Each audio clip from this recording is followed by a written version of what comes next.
అందరికీ నమస్కారం. జై శ్రీ రాధేశ్యామ్. ఇప్పుడు మేము మీతో పంచుకోబోతున్న విషయం దశమ స్కంధంలోని పూతనా సంహారం. మీ అందరికీ తెలిసే ఉంటుంది, దశమ స్కంధం భాగవతంలోని అంతర్భాగం.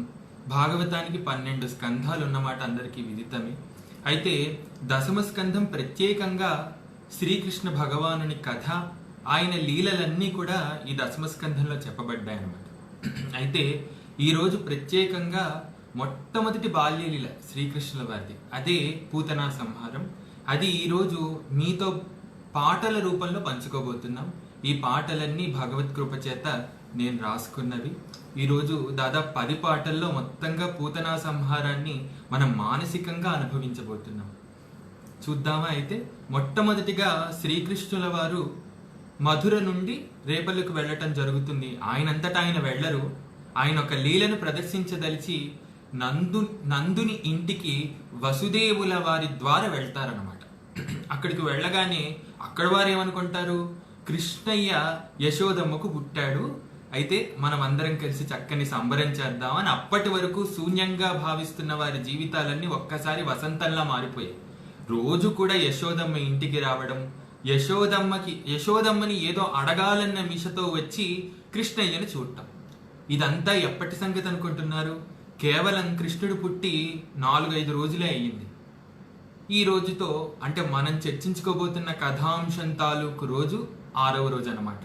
అయితే ఇక్కడ శ్రీకృష్ణుల వారు 6 రోజుల పిల్లాడిగా ఉండగా పూతనా సంహారం చేశారంటే ఆయన ఇంత జగన్నేతో అర్థమవుతుంది కదా, దేవాధిదేవుడు అంటారు. అందుకనే ఆయన్ని సగుణ నిర్గుణ సమైక్యావతారం, అమృతావతారం, ఇటువంటి ఎన్నో పేర్లు శ్రీకృష్ణుల వారికి పెద్దలు చెప్పటం జరిగింది. అయితే ఈరోజు అద్భుతమైన పూతనా సంహార ఘట్టాన్ని మనం అందరం మానసికంగా అనుభవించబోతున్నాం. ఒక్కసారి నందుని ఇంట్లోకి అడుగుపెట్టి అక్కడ వివిధముగా గోపికమ్మలందరూ కూడా శ్రీకృష్ణుల వారి భక్తిలో, శ్రీకృష్ణుల వారి ప్రేమలో ఎలా లీనమవుతున్నారు, అసలు రేపల్లె ఎలా తన హృదయ స్పందన తెలియజేస్తుంది. రేపల్లకే గనక ప్రాణం ఉంటే, రేపల్లె పంచప్రాణాలు కృష్ణుడే, రేపల్లె జీవుడు అనుకుంటే రేపల్లె ఎలా ప్రతిస్పందిస్తోంది శ్రీకృష్ణ జననానికి, ఆయన చెయ్యబోతున్న లీలా విలాసాలకి అన్నట్టు ఒక్క గీతంలో ఇప్పుడు చూద్దాం. రేపల్లె రేపల్లె ఏమంది, కృష్ణయ్య మా చిన్ని బాబంది. దానికి ఇంకా సాంసారికమైన విషయాల గురించి తృష్ణే లేదు. రేపల్లంతా భక్తిమయం, రేపల్లంతా కృష్ణమయం. ఒక్కసారి ఆ కృష్ణ లీలను మనం అనుభవిద్దాం.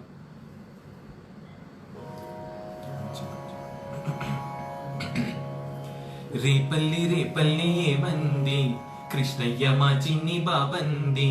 రేపల్లె రేపల్లె ఏమంది, కృష్ణయ్యతోనే బ్రతుకంది. రేపల్లె రేపల్లె వెలిగింది, ఎదలోని కోరిక తీరింది. రేపల్లె రేపల్లె వెలిగింది, ఎదలోని కోరిక తీరింది. రేపల్లె రాయిగా నవ్వింది, జాబిలి పువ్వై విరిచింది. రేపల్లె రేపల్లె ఏమంది, కృష్ణయ్య మా చిన్ని బాబంది. రేపల్లె రేపల్లె ఏమంది, కృష్ణయ్యతోనే బ్రతుకంది, మా బ్రతుకంది. గువ్వ పిట్టలా కులికింది, అద్భుత నటనము చూపింది. గువ్వ పిట్టలా కులికింది, అద్భుత నటనము చూపింది. మువ్వగా తన మది తొణికింది, సంబడి ఎంతో చేసింది. రేపల్లి రేపల్లి ఏమంది, కృష్ణయ్య మా చిన్ని బాబంది. రేపల్లి రేపల్లి ఏమంది, కృష్ణయ్యతోనే బ్రతుకంది, మా బ్రతుకంది. కన్ని తామరై విరిసింది, కన్నుల కాంతిని నింపుకుంది.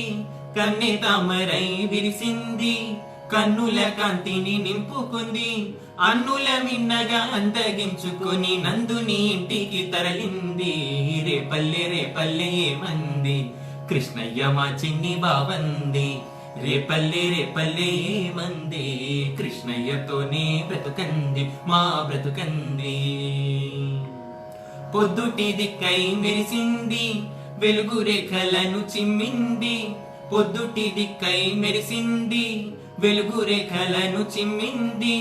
అద్దుచు జగతికి తడుకులను అద్దము వలె భాసిల్లింది. రేపల్లె రేపల్లె ఏమంది, కృష్ణయ్య మా చిన్ని బాబంది. రేపల్లె రేపల్లె ఏమంది, కృష్ణయ్యతోనే బ్రతుకంది మా బ్రతుకంది. చక్కగా రేపల్లె తన మనస్సు నిండా కృష్ణుడిని నింపుకొని ఆనందాన్ని అనుభవిస్తోంది. అసలు కృష్ణ శబ్దానికి అర్థమే నిరతిశయమైన ఆనందం అన్నమాట. అటువంటి ఆనందాన్ని మనకు అనుగ్రహించే స్వామి కాబట్టి ఆయన్ని కృష్ణ అని నామకరణం చేశారు గర్గ మహాముని తర్వాత ఘట్టాల్లో. ఇక్కడ అప్పుడే కృష్ణుడిని చంపటానికి కంసుడి పనపున రాక్షసుల బయలుదేరటం మొదలైంది. మొట్టమొదటి బోని కృష్ణుల వారికి ఎవరితో తెలుసా అండి? పూతన గారితో. ఈ పూతన తన స్తనాలకు విషం రాసుకొని బాలఘాతిని అయి పల్లెలెల్లడా తిరుగుతూ పల్లెల్లో తనకు కనిపించిన 6 రోజుల పిల్లలందరినీ చంపుతూ ఉందన్నమాట. అంటే ఈయన గారి వలన కంసుడికి ఏదన్నా ఆపద కలుగుతుందేమోనని అందరినీ చంపుతూ ఉంది. అలా చంపుతూ చంపుతూ రేపల్లెకి కూడా వెళ్ళింది. అలా రేపల్లెకు వెళ్ళటం చేత మొట్టమొదటే ఆ పూతన గారికి పూతనకి నేనంటే చాలా గౌరవిస్తూ ఉంటా పూతన గారు అని. ఎందుకంటే అప్పటి వరకు రాక్షసి ఆవిడ, కానీ కృష్ణుడి కరస్పర్శ చేత ఆవిడ పునీతురాలైపోయింది, గోలోకంలో దాది స్థానాన్ని పొందింది. అందుకని నేను కొంచెం గౌరవం ఇస్తుంటే మీరు మరి ఎలా అనుకోకండి. నాకు రాక్షసులందరూ పరమ పూజ్యులే. ఎందుకంటే కనీసం వాళ్ళు కృష్ణుణ్ణి చేరాలనే కాంక్షతో చిన్న ప్రయత్నమైనా చేశారు కదా. మనం మనుష్యులవై ఉండి ఇంత జ్ఞానం కలిగి ఉండి గురువుని ఆశ్రయిస్తే తగు రీతిలో తత్వం తెలుసుకోగలిగిన వాళ్ళవై ఉండి ఏ ప్రయత్నం చేయకుండా కృష్ణుడు మాకు అక్కర్లేదు, మాకు లౌకిక సంసారం మాత్రమే చాలు అనే ధోరణిలో బ్రతుకుతున్నాం. మనకంటే ఆ రాక్షసులు ఎవరు? మామూలు రాక్షసులు కాదు వాళ్ళు. కృష్ణుడిని ఏదో రీతిలో చేరాలనుకున్న రాక్షసులు, కృష్ణుడి ద్వారా ఏదో పొందాలనుకున్న రాక్షసులు, కృష్ణుడికి పోనీ ఏదో ఇవ్వాలనుకున్న రాక్షసులే వాళ్ళందరూ. మనం ఈ కథ ద్వారా ఏమి తెలుసుకోవాలంటే కృష్ణుడికి ఏదైనా ఇవ్వాలనే బుద్ధి పుట్టాలండి ముందు మనసులో. అలా పుట్టిందనుకోండి జీవుడు తరిస్తున్నాడు, జీవుడు తరించాడు అనటానికి అదొక గొప్ప తార్కాణం. ఇప్పుడు మరి చూద్దామా ఒక్కసారి. ఆ కంసుని పనుపున బాలఘాతి అయిన పూతన పిల్లల్ని చంపుకుంటూ నందుని ఇంటి వరకు వచ్చింది. ఆ రావటం ఎలా ఖేచరిలా వచ్చిందో ఒక పాటలో విందాం. ఆవిడ రూపం చాలా భయానకంగా ఉంది. ఆవిడ కూడా అంతే భయానకంగా బొబ్బలు పెట్టుకుంటూ ఎక్కడ చిన్నపిల్లలు ఎక్కడా, నేను వాళ్ళందరినీ సంహరిస్తాను అని ఖేచరి అంటే ఆకాశంలో ఎగురుతూ వస్తోందన్నమాట. ఆవిడ ఏ విధంగా వస్తుందో ఒక్కసారి చూద్దాం.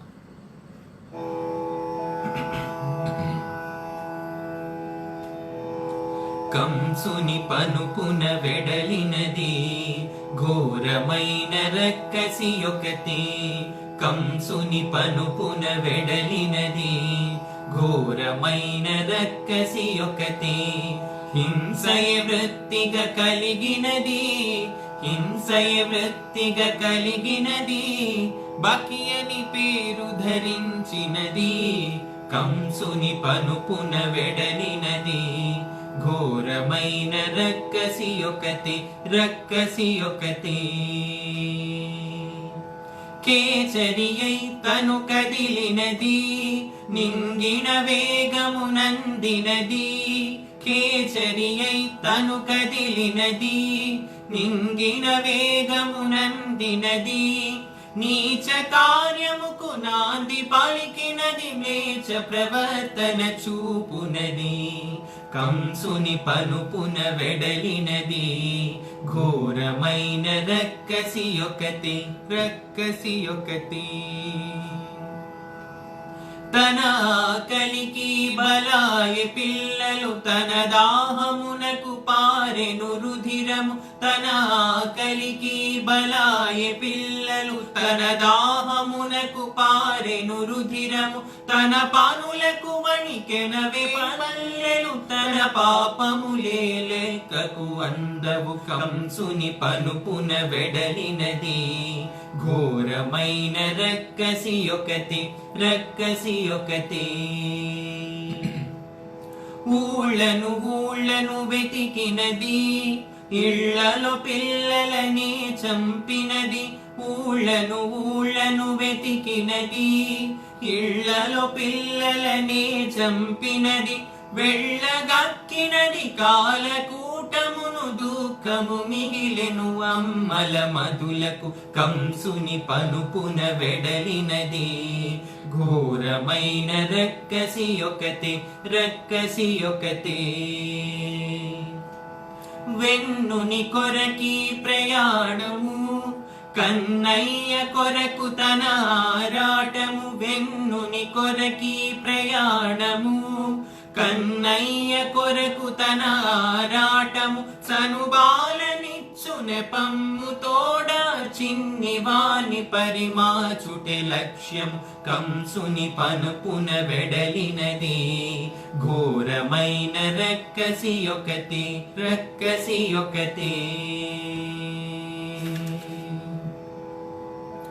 ఇలా కంసుడి తరపున పూతన బయలుదేరింది. పూతన బయలుదేరి వెళ్తుండగా కేచరి అయి ఇక్కడ ఆవిడికి నందుని ఇంటున బాలుని నాదం ఒకటి అని పోతన గారు అంటారనమాట పద్యంలో. అయితే ఆ బాలుని నాదం వినిపించగానే ఇక్కడ మరొక పిల్లవాడు పుట్టినట్టున్నాడు, చాలా సంబరంగా ఉంది, వెళ్ళి లోపల ఎవరున్నారో చూద్దాము, ఆ పిల్లవాడిని కూడా చంపుదామని సహజంగానే దిగి ఇంట్లోపలికి అందమైన రూపాన్ని పొంది వెళ్ళిందండి. మనకి వెంటనే ఇక్కడ అందమైన రూపాన్ని పొందింది, ఇప్పుడు మేము తన అందమైన రూపాన్నే పాడబోతున్నాయి, ఎటువంటి అందమైన రూపాన్ని పొందింది అని వెంటనే మనకి సందేహం కలగవచ్చు. ఏమిటండి మీరు కథ చెప్తున్నారు, బాగానే ఉంది, కానీ ఒక స్త్రీ యొక్క అందమైన రూపాన్ని పొగడవలసిన అవసరం ఏముంది? ఇక్కడ పోతన గారు ఇక్కడ స్త్రీ యొక్క అందమైన రూపాన్ని పొగిడారు. అటు మూల భాగవతంలో వ్యాసుల వారు కూడా ఇదే రీతిలో ఆవిడ యొక్క అందాన్ని గురించి చెప్పారు. ఎందుకు అలా చెప్పారు? పోనీ ఎవరికి చెప్తున్నారు భాగవతం? ఇప్పుడు ముక్తిగామి అయిన పరీక్షిన్ మహారాజు వారికి చెప్తున్నారు. ఆయనకు అవసరమా ఆ ఆడదాని అందం గురించి? అంటే ఇక్కడ భక్తిపరంగా చెప్పుకుంటున్నాం కాబట్టి అవసరమనే చెప్పాలి.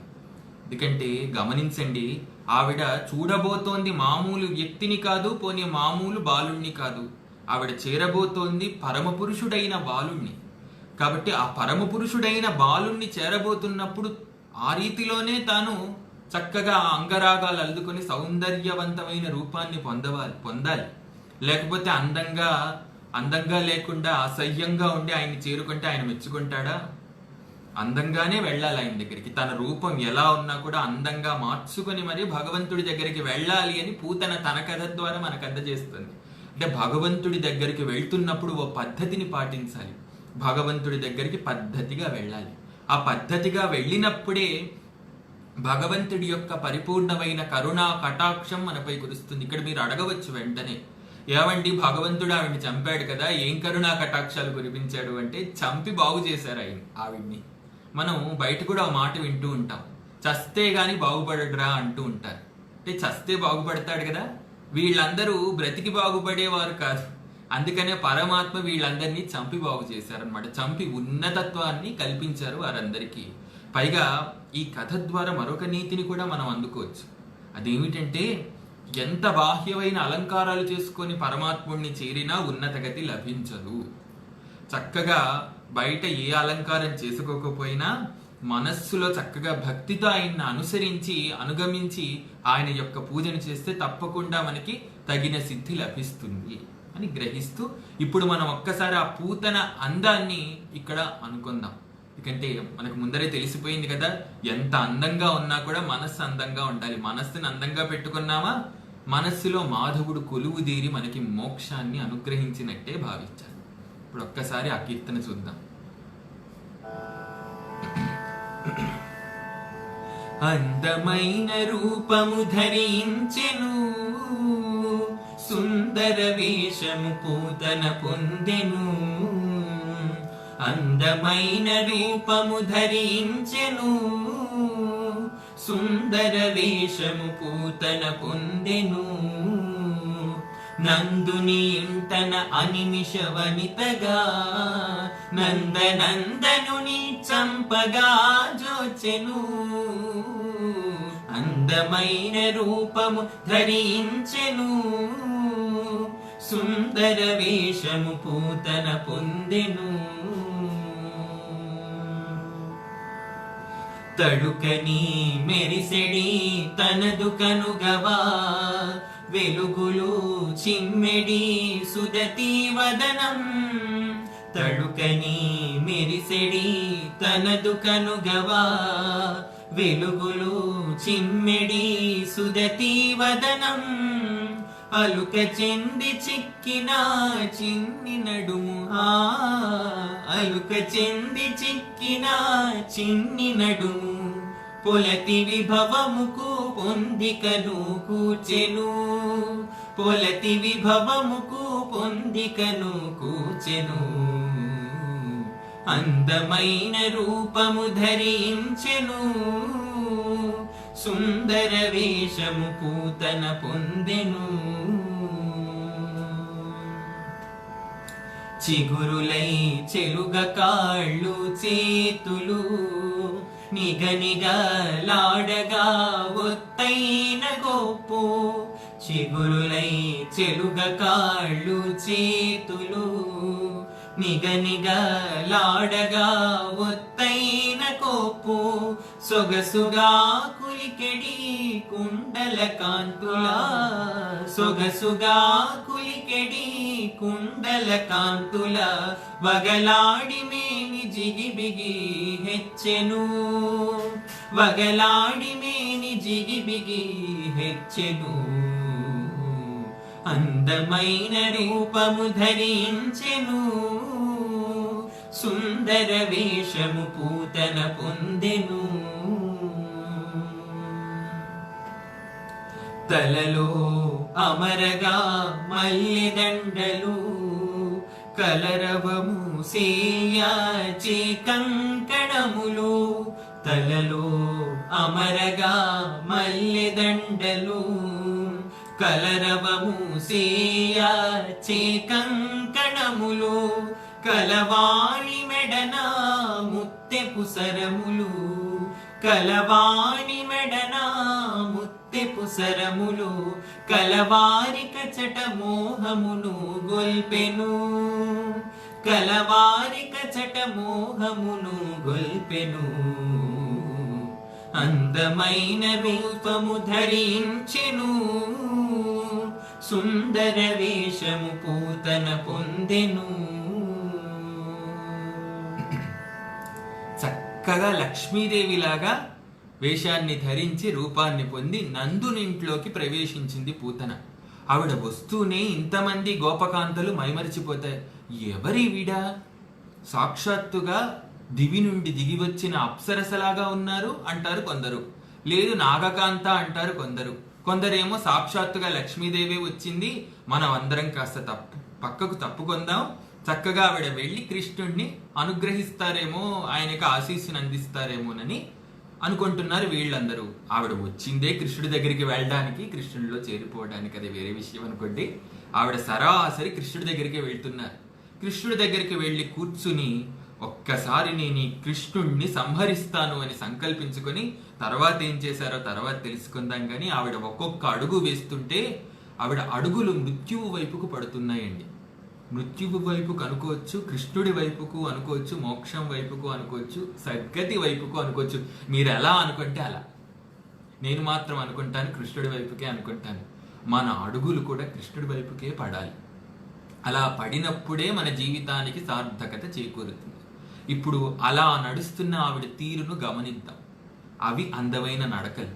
లేకపోతే చక్కని చీర కట్టుకొని చక్కగా గజ్జలు పెట్టుకొని ఓ నేనే అందగత్తెను, లేకపోతే ఓ నేనే చాలా అందమైన వాడను అని విర్రవీగడం కాదు. ఏ పెదవులైతే చక్కగా భగవంతుడి కీర్తిని పలుకుతాయో అవి అందమైన పెదవులు. ఏ కన్నులైతే చక్కగా భగవంతుడిని చూస్తాయో అవి అందమైన కన్నులు. ఏ చేతులైతే ఎల్లప్పుడూ భగవంతుడి సేవనే ఆచరిస్తాయో అవి అందమైన చేతులు. ఏ కాళ్ళైతే చక్కగా భగవంతుడి వైపుకి నడిపిస్తాయో లేదా నడుస్తాయో అవి నిజమైన అందమైన చేతులు. అటువంటి అవయవ సౌందర్యం మనకున్నదా అని ఒక్కసారి గమనించుకుంటూ కృష్ణుడి వైపుకు పడుతున్న ఆవిడ అడుగుల్లోని అజ్ఞానాన్ని ఒక్కసారి చూద్దాము. లేదు జీవుడికి చాలా జ్ఞానం ఉంది కాబట్టి కృష్ణుడి వైపుకు భయం లేకుండా అడుగులు వేస్తున్నారు ఆవిడ. చాలా మందికి ఆధ్యాత్మిక మార్గంలో పయనిస్తూ ఉంటే చాలా భయాలు కలుగుతూ ఉంటాయి. కానీ ఈవిడ ఆధ్యాత్మిక మార్గానికి మకుటాయమానంగా భాషిస్తున్న శ్రీకృష్ణుడిని చేరుకోబోతున్నారు.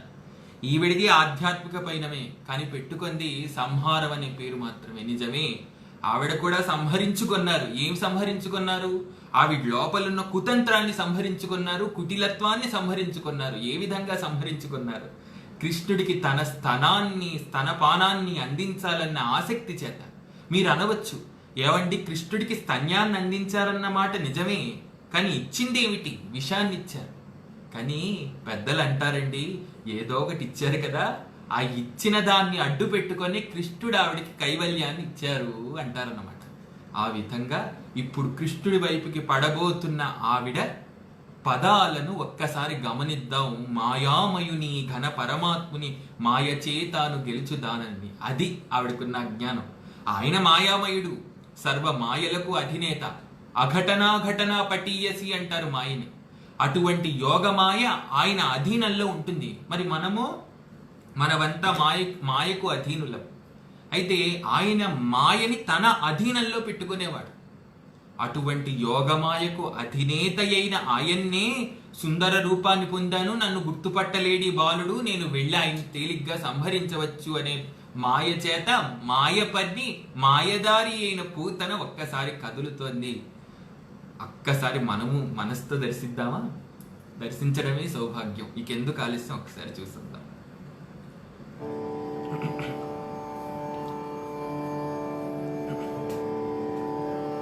మాయామయుని ఘన పరమాత్ముని మాయ చేతాను గెలుచుదానని. మాయామయుని ఘన పరమాత్ముని మాయ చేతాను గెలుచుదానని. భయమిసుమంతయు మనసున పొందక, భయమిసుమంతయు మనసున పొందక, పయనించే తాను కృష్ణుని దరికి. మాయామయుని ఘన పరమాత్ముని మాయ చేతాను గెలుచుదానని. ముందరనున్నది కాల సర్పమని, ఎదుటి తన గతి మృత్యువు పాలని. ముందరనున్నది కాల సర్పమని, ఎదుటి తన గతి మృత్యువు పాలని. ముందుగా తెలియక శిశుగణ ఘాతిని, ముందుగా తెలియక శిశుగణ ఘాతిని. మాధవు చెంతకు అడుగులు వేసెను. మాయామయుని ఘన పరమాత్ముని మాయ చేతాను గెలుచుదానని. కదిలే వాటిని కదలని వాటిని కదలకుండ ఏలు వాడుతానని. కదిలే వాటిని కదలని వాటిని కదలకుండ ఏలు వాడుతానని. కుదురుగ ఎరుగక బాలధ్వంసిని, కుదురుగ ఎరుగక బాలధ్వంసిని. కదిలి వెళ్ళేను కన్నయ్య చెంతకు. మాయామయుని ఘన పరమాత్ముని మాయ చేతాను గెలుచుదానని. సనులకు విషమును రాసి పెట్టుకొని, అనఘ దైవమును తను కూల్చెదనని. సనులకు విషమును రాసి పెట్టుకొని, అనఘ దైవమును తను కూల్చెదనని. అనురాగమునటించుచునాతరి, అనురాగమునటించుచునాతరి. వెను వెంటనే చేరేను తను కృష్ణుని మాయామయుని ఘన పరమాత్ముని మాయ చేతాను గెలుచుదానని. మొత్తానికి పూతన చేరింది కృష్ణుణ్ణి. అక్కడ చేరి అక్కడ కూర్చుని పూతన కృష్ణుడికి స్తన్యపానం చేయించటానికి నిష్క్రమించింది. ఒక్కసారి కృష్ణుణ్ణి చూస్తూనే ఎవరి ముగ్ధ మనోహరమైన బాలుడు, చూస్తుంటే భగవంతుడిలా ఉన్నాడు, నాకు దాంతో సంబంధం లేదు, కంసుడు చంపి రమ్మన్నాడు కాబట్టి చంపి వెళ్తాను అని ఒక్కసారి కృష్ణుణ్ణి తన చేతులార ఎత్తుకొని ఒడిలో పెట్టుకుంటే కృష్ణుడు మాత్రం కళ్ళు తెరవట్లేదు. ఎందుకు? కృష్ణుడు సాధారణంగా తన భక్తులు వస్తే కళ్ళు తెరుస్తాడు, శత్రువులు వస్తే కళ్ళు తెరుస్తాడా? అందుకనే కృష్ణుడు కళ్ళు తెరవకుండా ఉన్నాడు అనమాట. ఇంకోటి, ఎవరైనా రేపు కృష్ణ చిన్ననాడే అంటే 6వ రోజునే పూతన సంహారం చేశావు, ఇది ఏమన్నా సబబా? పైగా పూతన నీకు స్తన్యాన్ని ఇవ్వడానికి వచ్చిందయ్యా అని ప్రశ్నిస్తారేమో. అప్పుడు నేనేం చెప్పవచ్చు? ఏమోనమ్మా నాకు తెలీదు, పూతనొచ్చిందో పీతనొచ్చిందో, నేను కళ్ళు మూసుకొని ఉన్నాను, ఎవరో వచ్చారు నాకు స్తన్యాన్ని ఇవ్వాలని చూశారు, నాకు స్తన్యాన్ని ఇవ్వాలని చూస్తూ పోతే నేనేం చేయగలను అని దెప్పిపడవచ్చు కదా. అందుకనే కళ్ళు మూసుకొని ఉంటాను అని కళ్ళు మూసుకున్నానంటారు మరికొందరు. సరే, దీనికి చాలా కారణాలు ఉన్నాయనుకోండి. మరొకరు అంటారు, మనం కష్టాలు వస్తే ఏమనుకుంటా, కళ్ళు మూసుకొని హరే రామ హరే హరే శివ శివ ఎంత కష్టాలు అనుకుంటాం కదా. అలాగే ఆయన కూడా 6వ రోజుకే ఇంత కష్టమా స్వామి అని కళ్ళు మూసుకొని, ఆయన తల పట్టుకోలేడుగా, ఇంకా చిన్న చిన్న చేతులే, కళ్ళు మూసుకొని శివ శివ శివ శివ ఎంత కష్టం వచ్చింది నాయన అని ప్రార్థిస్తున్నారంట శివుడిని. ఇలా ఎన్నో కారణాలు చెప్తారు పెద్దలు. అయినా ఇక్కడ ఆయన కళ్ళు మూసుకోవడానికి చిన్నపిల్లాడికి నిద్ర బాగా వచ్చి అలసట చేత కళ్ళు మూసుకున్నాడు అనుకోవచ్చు మరో కారణం. అయితే ఇక్కడ పూతన అడుగుతోంది, చనుబాలను తాగరా చిన్ని కుమార. ఎంత ఆప్యాయంగా అడుగుతుందండి. నిజంగా అంత ఆప్యాయత ఉందేంటి ఆవిడికి? ఏమీ లేదు, అంత నటన. కానీ నటిస్తోంది కదండి, కనీసం నటించాలి భగవంతుడి దగ్గర. అది కూడా రాని వాళ్ళు చాలా మంది ఉంటారు. ఏమిటోనండి పూజలు, ఏమిటోనండి వ్రతాలు, ఏమిటోనండి శరణాగతి, నాకేమీ తెలియదండి, నాకు ఇంత డబ్బు ఉంది, నాకు ఇంత దర్ప ఉంది, నాకు ఇంత హోదా ఉంది. ఉంటే సరిపోతాయే? ఎప్పటికైనా కావాల్సింది భగవంతుడి దయ. భగవంతుడి దయ అనేది పునాది లాంటిది.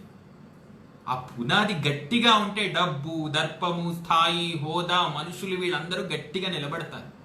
అదే భగవంతుడి దయ అనే పునాది చాలా నునుగా ఉందనుకోండి, మెత్తగా ఉందనుకోండి, లేకపోతే అసలు లేదనుకోండి, ఇవేవి నిలబడవు, కూలిపోతాయి. అందుకనే ఒక్కసారి మన భవంతిని కట్టుకునేటప్పుడు భగవంతుడిని ధ్యానించాలన్నమాట. ₹1 మనల్ని చేరినా కూడా ఇది భగవత్ ప్రసాదము. ఒకరెవరైనా కట్టుకోవడానికి కొత్త బట్టనిచ్చినా ఇది భగవత్ ప్రసాదం. ఈరోజు మనం పాయసం తిన్నామంటే అది భగవత్ ప్రసాదం. ఈరోజు మనకు కొత్త వ్యక్తి పరిచయం అయ్యి రాముడి గురించో కృష్ణుడి గురించో అమ్మవారి గురించో చెప్తున్నారంటే అది భగవత్ ప్రసాదం. ప్రతి దాన్ని భగవత్ ప్రసాదంగా స్వీకరించే మనస్సు రావాలండి. అలా వచ్చినప్పుడు నిజంగానే పూతమవుతుంది మనస్సు. ఇప్పుడు చూద్దాం ఈ పూతన ఎలా కృష్ణుణ్ణి అనునయిస్తున్నట్టుగా నటిస్తూ తన స్తన్యపానాన్ని చేయిస్తుందో లేదా స్తన్యాన్ని అందిస్తుందో. చనుబాలను తాగరా చిన్ని కుమార చనుదు నేను పాలనిచ్చి ఉండను లేరా అంటుంది. నిజమే, ఆవిడ పాలిచ్చిన తర్వాత ఉంటుందా? చస్తుంది, పైలోకానికి పోతుంది. కాబట్టి శ్లేషగా వాడడం జరిగింది ఇక్కడ, చనుబాలను తాగరా. ఇప్పుడు ఈ సంకీర్తన ఒక్కసారి విందామే.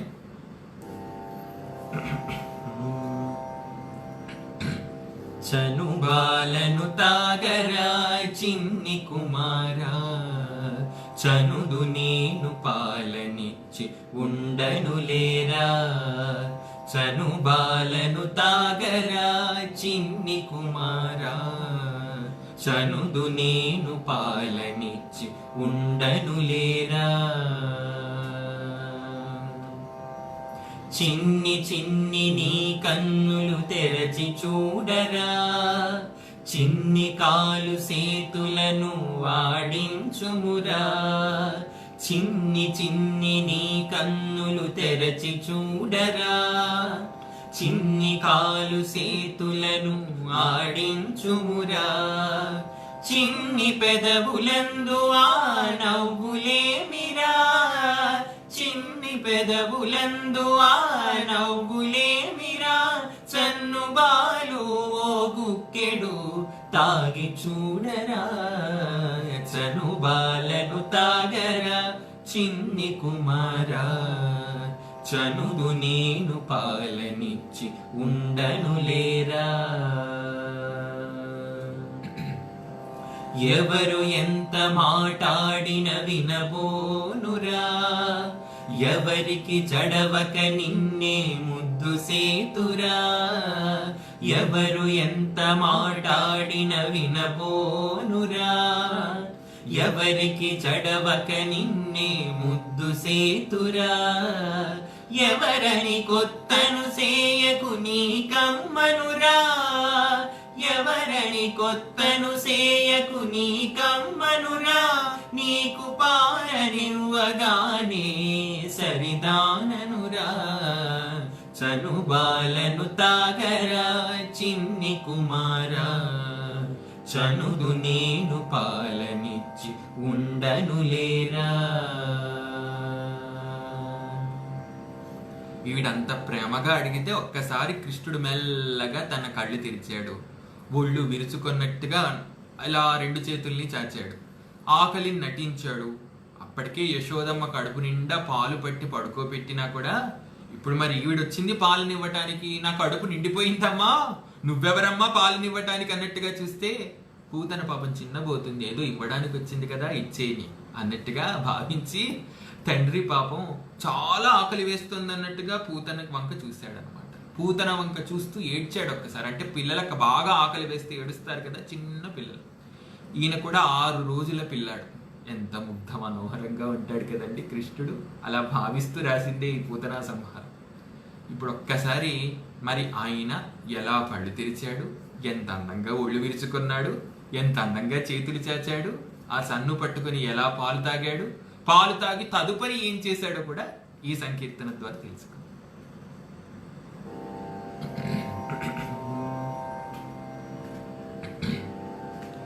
మెల్లగా కనుగవ తెరిచాడు, ఒళ్ళు విరిచావలించాడు, చల్లగా చేతులు చాచాడు, ఆకలినే నటించాడు. మెల్లగా కనుగవ తెరిచాడు, ఒళ్ళు విరిచావలించాడు,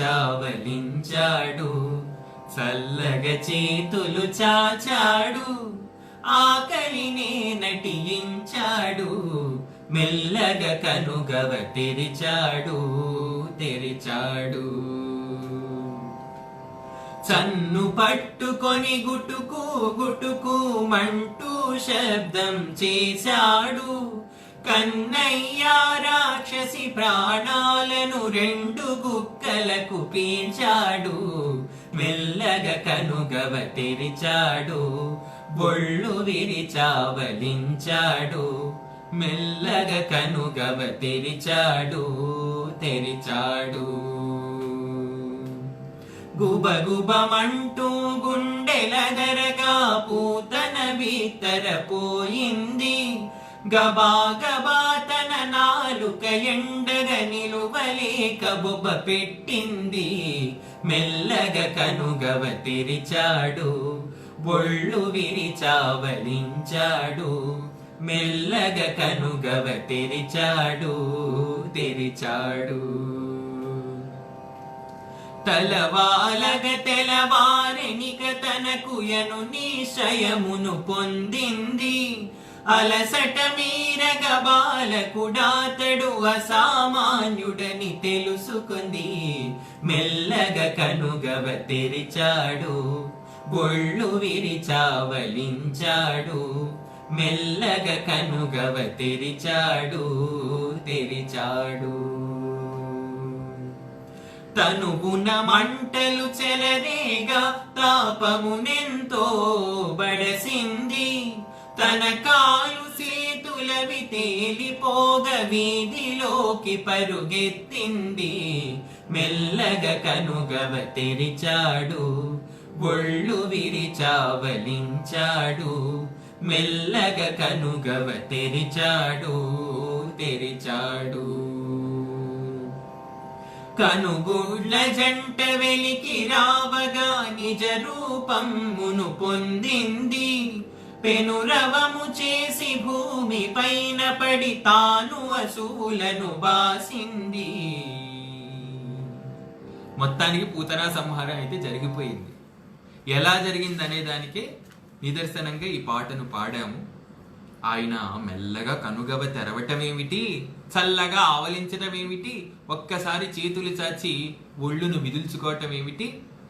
ఆయన 2 గుక్కల్లో ఒక గుక్కకే పాలను తాగాడు, విషాన్ని స్వీకరించాడు. ఇక 2వ గుక్కకి పూతన ప్రాణాలు లాగేశాడండి. ఒక్కసారి హరికర స్పర్శ చేత పూతన యొక్క దేహం కూలిపోయిందే గాని ఆవిడ మాత్రం సద్గతిని పొందారు. ఎటువంటి సద్గతిని పొందారో మనం తదుపరి కీర్తనలలో ఎలాగో చూస్తాం. ఆవిడైతే కూలిపోయింది. ఆవిడ దేహం వీధుల్లోకి వెళ్ళి బొబ్బలు పెడుతూ పడిపోయారన్నమాట. యోజనమున్నర పొడవు దేహం అంటే దాదాపు 19.5 మైళ్ళ దేహం అన్నమాట. అంత పెద్ద దేహం పెట్టుకొని ఒక్కసారి 14.5 మైళ్ళ దేహం అది పడిపోతే ఈ గోకులవాసులందరూ వచ్చి అమ్మ బాబు ఇదేం రాక్షసి అన్నట్టుగా భయపడుతూ చూస్తున్నారన్నమాట. మనం మాత్రం ఏ భయము పొందక్కర్లే. కృష్ణ కరుణ ఉండగా మనల్ని ఏ రాక్షసుడు ఏం చేయలేదు. అందుకని చూడండి, మీరు గమనించండి, గోకులానికి ఎంతో మంది రాక్షసులు వస్తారు, కానీ అందులో ఉన్నవారి వెంట్రుకనైనా పీగలేకపోతారు. ఎందుకంటే అక్కడ కృష్ణుడు ఉన్నాడు. మన జీవితానికి కూడా అతిథుల్లో ఎంతో మంది బాలగ్రహాలు, రాక్షసులు, పిశాచాలు వస్తూ ఉంటాయి జాతకరీత్యా. కానీ అవి మనల్ని బాధించకుండా తమంతట తాము వెళ్ళిపోవాలన్నా, లేకపోతే తమ స్థాయిని తగ్గించుకొని ఊరుకొని కూర్చోవాలన్నా ఏం చెయ్యాలంటారు? అందమైన కృష్ణలీలల్ని పారాయణం చేయాలి. అదొక్కటే మార్గం. కాబట్టి ఈ సమయంలో ప్రత్యేకంగా కృష్ణలీలలు, రామ కథను పారాయణం చేయడం చాలా ముఖ్యమండి. అదే మనసుకు ప్రశాంతతను కలగజేసే ఒక గొప్ప సాధనం. మిగతా ఏవి కూడా కలగజేయవు. మేము అన్ని ట్రై చేసే చివరికి కృష్ణ కథలోను రామకథాపానంలోను కుదురుకున్నాం. అదే మనస్సుకి భరోసాన్ని అందించగల గొప్ప సాధన. నన్ను నమ్మండి. నేటి నుండి మీరు పోతన గారి దశమస్కంధమైనా తీసుకోండి, లేకపోతే మూల భాగవతం వ్యాస విరచితమైన సంస్కృత భాగవతాన్ని తీసుకోండి. దశమస్కంధాన్ని చదవడం మొదలెట్టండి. అసలు మనం లోకాన్నే మర్చిపోతాం. అసలు లోకం గుర్తుండదు, లోకంలో ఏం జరుగుతోందో కూడా గుర్తుండదు. అంటే లోకాన్ని మరిపించేంత మత్తెక్కిస్తాయి మనస్సుని కృష్ణలీలలు. అటువంటి కృష్ణలీలలో ఆద్యమైనది ఆది లీల ఈ పూతనా సంహారం. ఇప్పుడు ఒక్కసారి ఆవిడ భీకరమైన రూపాన్ని గమనిస్తున్నాడు. ఎవరు? ఈ గోకుల వాసులందరూ, రేపల్లె వాసులందరూ చూస్తూ భయపడుతున్నారు. కానీ వాళ్ళ మనసులో మరో చిక్కుందిలేండి, చిక్కుడు యోచన ఉంది.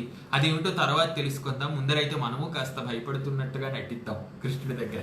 ఎందుకంటే అమ్మో అంత పెద్ద భీకరమైన శరీరం కదా, ఎంత భయంకరంగా ఉందో అని పోతన గారు ఇక్కడ వర్ణించారు మన కోసం. పూతన గారి దేహాన్ని ఒకసారి చూసొద్దాం మనం కూడా. భీకర రూపము నేల కొరిగినది, రక్కసి ప్రాణపు దీప మారినది. భీకర రూపము నేల కొరిగినది, రక్కసి ప్రాణపు దీప మారినది. నాగలి కొయ్యలు పూతన కోరలు, నగముల బిలములు ముక్కు రంధ్రములు. తగని భయముతో దానిని చూచెను, దిగులు పుట్టగా బ్రజపురి వాసులు. భీకర రూపము నేల కొరిగినది, రక్కసి ప్రాణపు దీప మారినది. రాతి బండల రాక్షసి స్తనములు, నూతులై తోచెలోతైన కన్నులు. వీటిల్లుచు ఆ రూపము కాంచెను, ఆతురుత నుండి గోకుల జనములు. భీకర రూపము నేల కొరిగినది, రక్కసి ప్రాణపు దీప మారినది. పొడవైనవి తన కాళ్ళు చేతులు, నిడివి కలిగినవి నిశాచరి తొడలు. మడుగును బోలెను పాతకి ఉదరం, అడుగున దిబ్బల బోలెను పిరుదులు. భీకర రూపము నేల కొరిగినది, రక్కసి ప్రాణపు దీప మారినది. ఆటపట్టుగా ఈ సంహారం చిట్టి కృష్ణుడే గుట్టుగా చేసెను. చేటు కలిగించ దానవ కులముకు వేట మొదలెట్టె నాదిత్యనుతుడు. భీకర రూపము నేల కొరిగినది, రక్కసి ప్రాణపు దీపమారినది. భీకర రూపము నేల కొరిగినది, రక్కసి ప్రాణపు దీపమారినది. ఇప్పుడు గోకులవాసులకు వచ్చిన చిక్కేమిటంటే అంత పెద్ద భీకర రూపాన్ని ఎలా తగులబెట్టాలి అంటే ముక్కలు ముక్కలుగా కోసారు. ముక్కలు ముక్కలుగా కోసి ఒక చితిలా పరిచి తగలబెడుతున్నారు ఊరికి దూరంగా. అది అసలే రాక్షసి శరీరం కదా, ఎంత దుర్వాసన వస్తుందో తగలబెడితే అన్న భయంతో ఊరికి దూరంగా తగలబెడుతున్నారు అన్నమాట. ఈలోపు తగలబడి పరిమళాలు వెదజల్లబోయే పూతన శరీరాన్ని మనస్సులో భావిస్తూనే అసలు ఆ పూతన భాగ్యం ఎలా చేసుకుంది, అంత భాగ్యం పూతనకి ఎలా అబ్బింది అని ఒక్కసారి విమర్శ చేసుకుందాం. ఎందుకంటే అటువంటి భాగ్యం మనకు అవ్వాలండి. పెద్దలు అంటారు బతకడం ఎలాగైనా బతకచ్చు కానీ చచ్చేదానికి ఒక కారణం ఉండాలంటారు, ఓ మహత్తరమైన కారణం. కాబట్టి ఈవిడ ఎవరి చేతుల్లో చచ్చింది?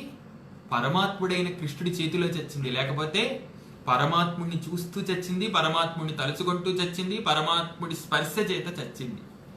అలాంటి మరణం సంభవించాలని భక్తులు సైతం కోరుకుంటారు. పైగా బృందావనంలో చచ్చింది.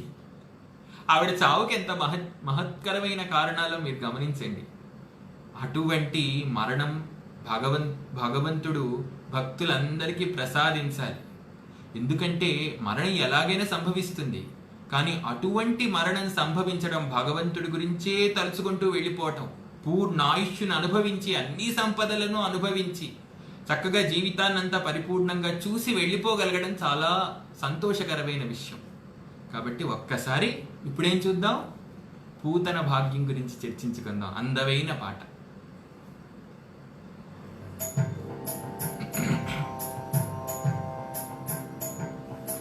పూతన భాగ్యము వికసించి పరమాత్ముడిని పొందింది. వీతరాగుడౌ విష్ణు స్వరూపుడు వ్రీడను బాపగ తరిసింది. వ్రీడను బాపగ తరిసింది. పూతన భాగ్యము వికసించి పరమాత్ముడిని పొందింది. బాలఘాతినిగా వెలసింది. బాలలను సంహరించింది. బాలశిఖామణి కరములలో ఫలమును పొందగా ఒరిగింది. పూతన భాగ్యము వికసించి పరమాత్ముడిని పొందింది. కాలకూటమును చిమ్మింది. కంసుని తరుపున కదిలింది. కాలాతీతుని పదముల ధరిన క్లేశ భారమును విడిచింది.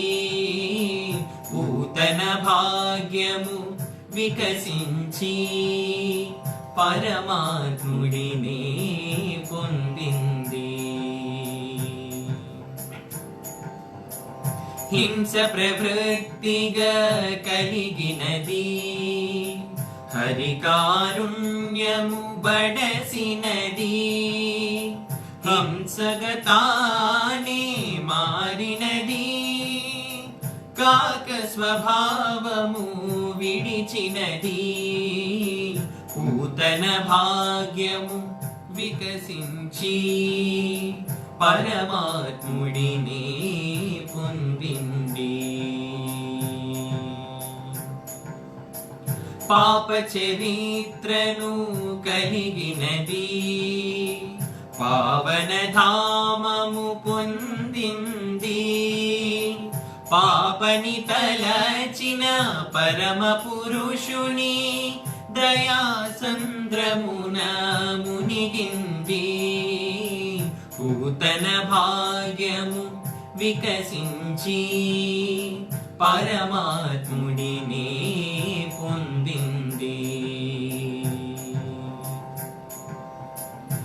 ఆదిత్యనుతుని అందుకొని ఆదరణకెంతో నోచింది ఆదిదేవుని గోలోకమున దాది స్థానమును ఆర్జించినది పూతన భాగ్యము వికసించి పరమాత్ముడిని పొందింది పరమాత్ముడిని పొందింది పరమాత్ముడిని పొందింది. ఇప్పుడు మొత్తానికి పూతనా సంహారం జరిగింది. ఆ పూతన దేహాన్ని గోకులవాసులంతా కలిసి దహింపజేస్తున్నారన్నమాట. దహింపజేస్తూ వాళ్ళేమనుకున్నారు, పూతన తనువు నుండి దుర్గంధం వస్తుంది అనుకున్నారు. కానీ అందుకు భిన్నంగా పూతన తనువు నుండి చాలా గొప్ప సుగంధాలు వెలువడ్డాయన్నమాట. ఎంత గొప్ప సుగంధాలు వెలువడుతున్నాయో ఈ పాట ద్వారా చూద్దాము.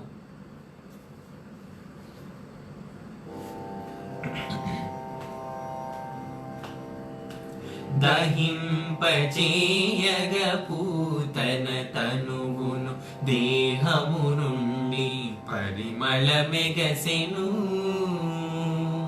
పరిమళ మెగసెను. దహింపచేయగ పూతన తనువును దేహము నుండి పరిమళ మెగసెను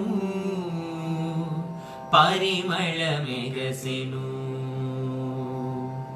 అగరు భరితమౌ సుందర గంధము ఎగసెను పైనకు ఆశయ్యముగ అగరు భరితమౌ సుందర గంధము ఎగసెను పైనకు ఆశయ్యముగ పొగలతో కలిసె మల్లె సువాసన పొగిలి కాలగా మధువ శరీరము దహింపచేయగ పూతన తనువును దేహము నుండి పరిమళ మెగసెను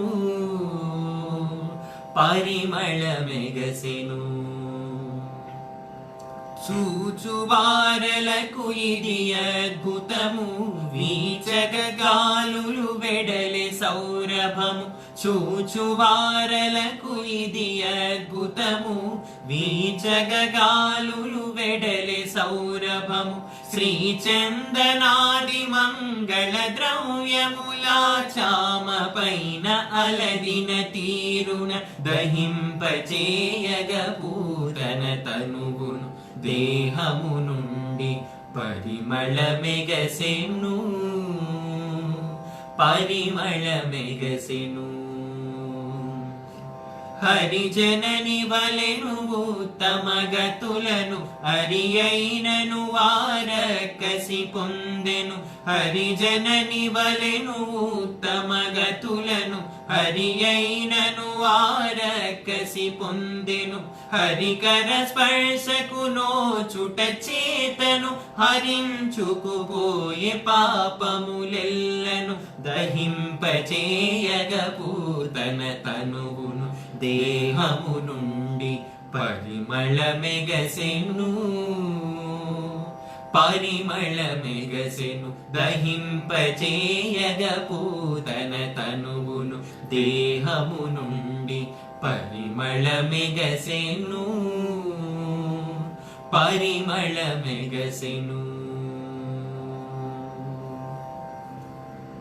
అలా పూతన పుట్టుకకి ఓ కారణం ఉంది. ఆ పుట్టుక కారణం ఏమిటి? అందరూ ఏమంటారంటే కృష్ణుణ్ణి చేరి విషస్తన్యాన్నిచ్చి ఆయన్ని చంపటమే అందుకు కారణం పుట్టుకకి అంటారు. కానీ భాగవతులమైన మనం ఏమనుకోవాలంటే పూతన పుట్టుకకు కారణం హరిని చేరటమే. చివరికి ఆవిడకి సాధించిందా లేదా? ఆ పనిని తప్పకుండా సాధించింది. హరిని చేరింది, చివరి ఆఖరికి ఆయనలోనే కలిసిపోయింది. అదే అసలైన మరణం. కాబట్టి అటువంటి అద్భుతమైన జీవన సార్థక్యాన్ని, జీవన సాఫల్యాన్ని పొందిన పూతనని ఒక్కసారి మనసులో తలుచుకొని ఇలా తరిస్తున్నాం ఈరోజు. ఇప్పుడు అందరూ వచ్చారు, కృష్ణుడి గురించి ఆలోచిస్తున్నారండి. ఇది ముందరే పాడాలి, కానీ చేసింది మంగళకరమైన రాగంలో కాబట్టి చివర్లో పాడుతున్నాం. గోవిందుడు గోపీసతులందరూ రక్ష పెడుతున్నారు, వివిధమైన విష్ణు నామాల చేతనే రక్ష పెడుతున్నారు అన్నమాట.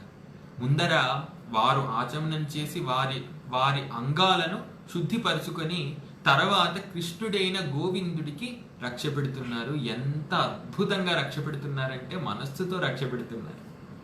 ఒకళ్ళు అన్నారు, కృష్ణనామము విష్ణునామాలు కృష్ణుణ్ణే రక్షించగలిగినప్పుడు ఈ విధంగా రక్ష పెడితే మనల్ని కూడా తప్పకుండా రక్షిస్తాయి, కాబట్టి ఎటువంటి సంశయము లేకుండా హాయిగా అందాం జై శ్రీకృష్ణ. అలా అంటే తప్పకుండా ఆ కృష్ణ కారుణ్యం మనపై కూడా కురుస్తుంది, మనల్ని కూడా తరింపజేస్తుంది.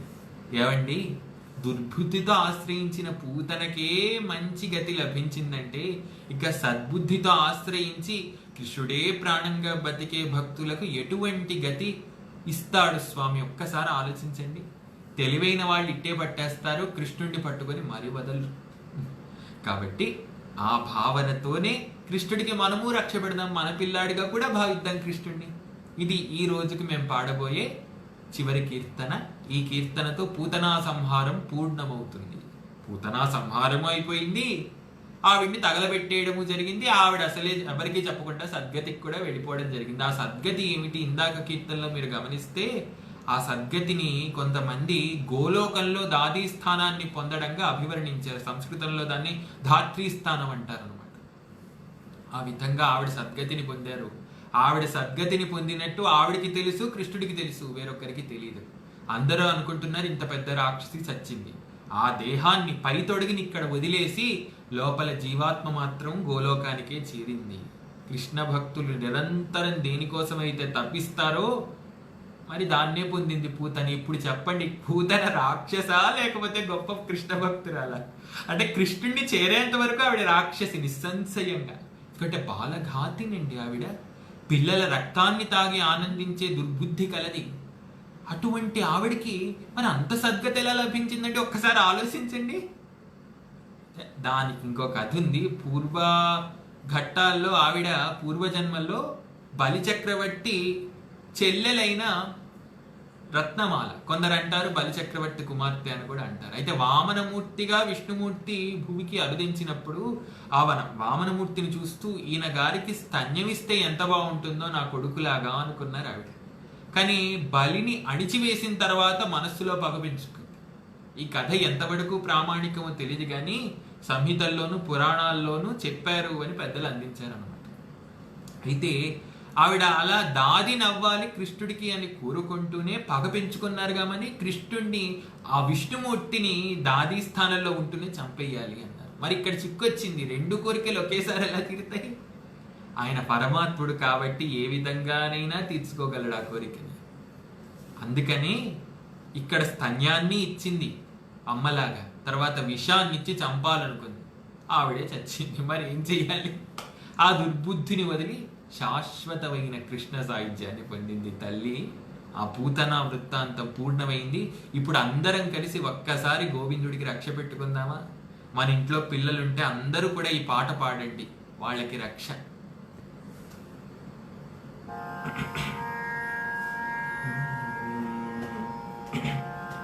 గోవిందుడు రక్ష పెట్టే గోపీ సతులు, గోవిందుకు రక్ష పెట్టే గోపీ సతులు, కావించి ఆచమన శుద్ధి క్రియలు, గోవిందుకు రక్ష పెట్టే గోపీ సతులు, గోపీ సతులు. నలువనీదు పదద్వయమును రక్షించును, అనిల దేవుడ భయమిచ్చు నీదు మోకాళ్లకు, అనలుడు తొడలను మరియు అచ్యుతుడే పిరుదులను, కడుపును హయగ్రీవుడే కాపాడుననుచు, గోవిందుకు రక్ష పెట్టే గోపీ సతులు, కావించి ఆచమన శుద్ధి క్రియలు గోవిందుకు రక్ష పెట్టె గోపీ సతులు. హృదయమునకు కేశవుడు, వక్షమునకు ఈశానుడు, కంఠమునకా భాస్కరుడా పదబాపు. భుజములను చతుర్భుజుడు, ముఖమున త్రివిక్రముడు, శిరమునీశ్వరుండెప్పుడు రక్షింతురనుచు గోవిందుకు రక్ష పెట్టె గోపీ సతులు. కావించి ఆచమన శుద్ధి క్రియలు గోవిందుకు రక్ష పెట్టె గోపీ సతులు. గోపీ సతులు. ముందు నుండి చక్రధారి, వెనక గదాధారి హరి, ఇరు ప్రక్కల విలు ఖడ్గములందిన మధుసూదనుడు, మూలల శంఖము చక్రము గదలు కలుగ శేష సాయి, ఎల్లప్పుడూ మేలు చేయు మా చిన్ని పాపనకు గోవిందుకు రక్ష పెట్టె గోపీ సతులు. కావించి ఆచమన శుద్ధి క్రియలు గోవిందుకు రక్ష పెట్టె గోపీ సతులు. గోపీ సతులు. పైన నుండి ఉపేంద్రుండు, క్రింద నుండి వినతజుండు, అన్ని చోట్ల హలధరుండు మా బాబుకు రక్ష పెట్టు. ఋషికేశుడింద్రియాల నాయుష్యును, నారాయణుడతి ప్రేమతో చిత్తమును, శ్వేత ద్వీపపతి కాచును గోవిందుకు రక్ష పెట్టె గోపీ సతులు. కావించి ఆచమన శుద్ధి క్రియలు గోవిందుకు రక్ష పెట్టె గోపీ సతులు. గోపీ సతులు. శ్రీకృష్ణాయ గోవిందాయ గోపీజన వల్లభాయ నమః.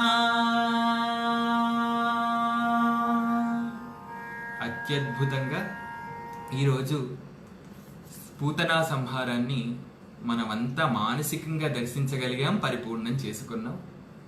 నాకు పోయిన వారమే ఈ తలంపు కలిగింది. మీ అందరికీ చిన్ని రాధాకృష్ణ లీలలు వినిపించాం. అప్పుడే మనస్సులో పూతనా సంహారం కూడా రాసుకోవాలి అని బీజం పడిందనమాట. సరే, ఎలాగూ కృష్ణ ధ్యానం చేసినట్టు కూడా ఉంటుంది కదా అని కొత్త సంకీర్తనల్ని గతవారమే రచించుకున్నాను. రచించడమే తరువాయి ఇద్దరం కలిసి చక్కగా స్వరం కట్టి సాధన చేశాం. ఇదిగోండి, సాధన చేసి చక్కగా మేము ముందు ఈరోజు ప్రదర్శించాం. మీ అందరికీ మా పూతనా సంహార ఘట్టము యొక్క సంకీర్తనలు నచ్చాయని భావిస్తూ మీ మనస్సుల్ని కూడా కాసేపు కృష్ణ తన్మయత్వంలో ఓలలాడించామని భావిస్తూ నేటికి సెలవు తీసుకుంటున్నాం. మరొక చక్కని ఘట్టంతో మీ ముందుకి మళ్ళీ వస్తాం. అంతవరకు సెలవు. జై శ్రీ రాధేశ్యామ్. జై శ్రీరామ్.